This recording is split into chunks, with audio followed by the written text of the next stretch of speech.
असल मंशा है कि देश का पूरा खजाना अडानी और अंबानी को दे देना है और उसका जो बोझ होगा उसे देश के गरीब किसान मजदूर के जो बच्चे जो सेना में जाते हैं असल में उनके बोझ से दबा दिया जाए।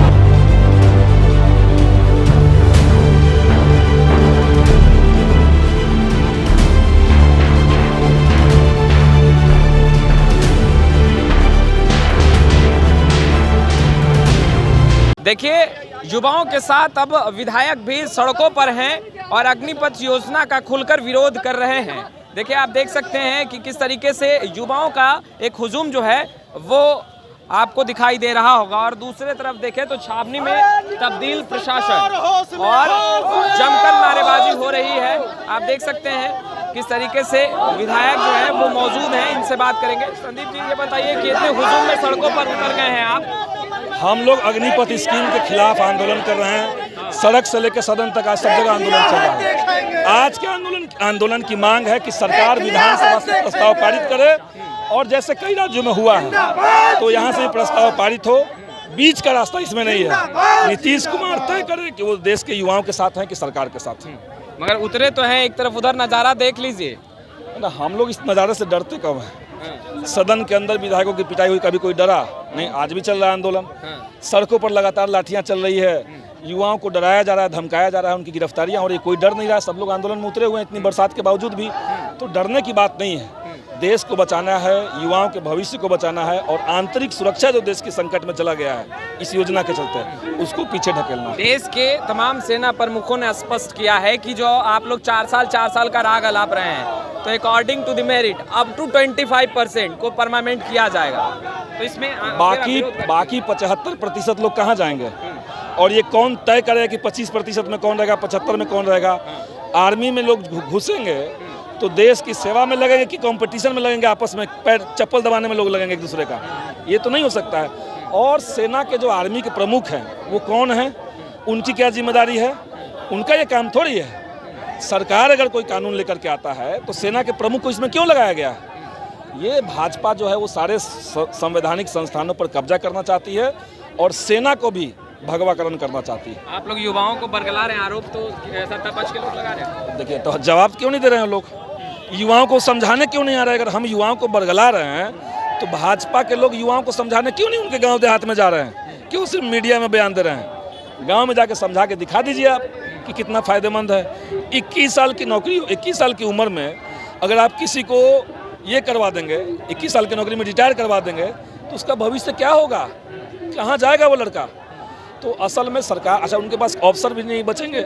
आप जीवन के क्रीम टाइम 4 साल आप क्रीम टाइम सेना में दे दिए, उसके बाद आप निकलेंगे तो आपके साथ जो पढ़ने वाले लोग होंगे वो पहले से ही BA और MA करके तैयारी कर रहे होंगे। आप पीछे हो जाएंगे। और जो कहा जा रहा है प्राइवेट सेक्टर में जॉब देंगे, प्राइवेट सेक्टर में जॉब आज क्यों नहीं मिल रहा है? लाखों पद हर जगह खाली है, क्यों नहीं बहालियाँ हो रही है? जो पहले से रिटायर्ड आर्मी है, जिनके लिए कहा गया था कि 10% उनको नौकरी में जगह दिया जाएगा, 1% दिया गया है, वो लोग भी आंदोलन कर रहे हैं। तो लाखों की संख्या में जब अग्निपथ के लोग निकलेंगे तो कहाँ जाएंगे? किसी भी सवाल का सरकार के पास कोई तार्किक जवाब नहीं है। ये सिर्फ 2-3 राग अलाप रहे हैं। ये कह रहे हैं कि सेना का जो पेंशन है हमारे ऊपर बर्डन था। शर्म की बात है, जो सरकार सेना के नाम पे सदियों से वोट लेती आ रही है, लोगों को इमोशनल करती आ रही है, उनके लिए सेना का जो पेमेंट है, उनका जो पेंशन है वो बर्डन हो गया। फोकट में तो लोग नहीं ले रहे हैं। आज एक दिन अगर कोई विधायक का शपथ ले लेता है, एक दिन अगर कोई MP का शपथ ले लेता है तो उसको पूरे जीवन तक उसको पेंशन मिलेगा। 4 साल लोग नौकरी करेंगे, क्यों नहीं पेंशन दे रहे हैं आप? असल मंशा है कि देश का पूरा खजाना अडानी और अंबानी को दे देना है और उसका जो बोझ होगा उसे देश के गरीब किसान मजदूर के जो बच्चे जो सेना में जाते हैं असल में उनको बोझ से दबा दिया जाए।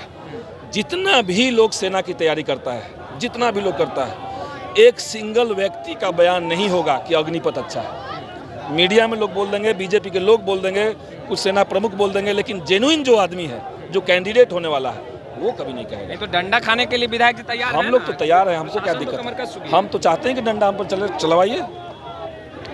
खैर, देख सकते हैं युवाओं के साथ संदीप सौरभ और कई विधायक जो हैं वो मौजूद हैं और साफ तौर पर कहते नजर आ रहे हैं कि केंद्र सरकार ने जो योजना लाया है, यानी अग्निपथ योजना जो युवाओं के लिए लेके आया है, ये कहीं ना कहीं उचित नहीं है। और यही कारण है कि देख सकते हैं एक तरफ छावनियों में तब्दील हुआ है तमाम पटना प्रशासन के जवान जो हैं वो चौक चौबंद हैं और दूसरी तरफ अगर आप देखें तो सैकड़ों की संख्या में युवाओं का हुजूम और लगातार नारेबाजी हो रही है केंद्र सरकार के खिलाफ। देखिए हम आगे की तस्वीरें भी आपको दिखाएंगे और कोशिश करेंगे कि हम आगे जाए। देखिए क्योंकि भीड़ काफ़ी संख्या में है और जो युवा हैं वो लगातार नारेबाजी कर रहे हैं और दूसरी तरफ अगर आप देखें तो वाटर कैनन से लेकर के बीएमपी के तमाम जवान और पटना पुलिस के जवान जो हैं वो चौक चौबंद हैं और कोशिश है कि ये यहीं पर से इन्हें वापस लौटाया जाए, क्योंकि बिहार विधानसभा का सत्र भी चल रहा है और ऐसे में जिला प्रशासन कोई भी चूक करने की कोशिश नहीं करेगी और चाहेगी कि इन्हें समझा बुझा कर यहीं से वापस लौटाया जाए, क्योंकि आगे अगर ये बढ़ते हैं तो कहीं ना कहीं विधि व्यवस्था पर भी असर पड़ेगा, यातायात व्यवस्था पर भी असर पड़ेगा। और देख सकते हैं किस तरीके से तमाम जो महागठबंधन के जितने घटक दल हैं उनके कार्यकर्ता भी आपको दिखाई देंगे। खैर अगर दूसरे तरफ अगर हम आपको नज़ारा दिखाएं तो देख सकते हैं छावनियों में तब्दील हो चुका है ये पूरा का पूरा इलाका और पटना पुलिस के लिए भी अब चुनौती होगी, क्योंकि बिहार विधानसभा का मानसून सत्र चल रहा है और तमाम जो वरीय अधिकारी हैं वो भी यही चाहेंगे कि ये तमाम प्रदर्शनकारियों को यहीं पर समझा बुझा कर वापस लौटाया जाए, क्योंकि अगर आगे ये बढ़ते हैं तो आगे डाक बंगला चौराहा और उसके आगे फिर इनकम टैक्स यानी कि आयकर गोलंबर है, तो विधि व्यवस्था पर तो असर पड़ेगा ही, यातायात व्यवस्था भी प्रभावित होगी। और यही कारण है कि तमाम वरीय अधिकारी लगातार सूझबूझ से इन्हें समझाने की कोशिश कर रहे हैं और लगातार इन लोगों को हिदायत भी दिया जा रहा है कि आप यहाँ से वापस लौट जाएं। खैर लाइव सिटीज़ के साथ बने रहें। अब तक आपने मेरे चैनल को सब्सक्राइब नहीं किया है तुरंत सब्सक्राइब कर ले। कैमरा पर्सन गुड्डू के साथ मैं वसीम, लाइव सिटीज़ पटना।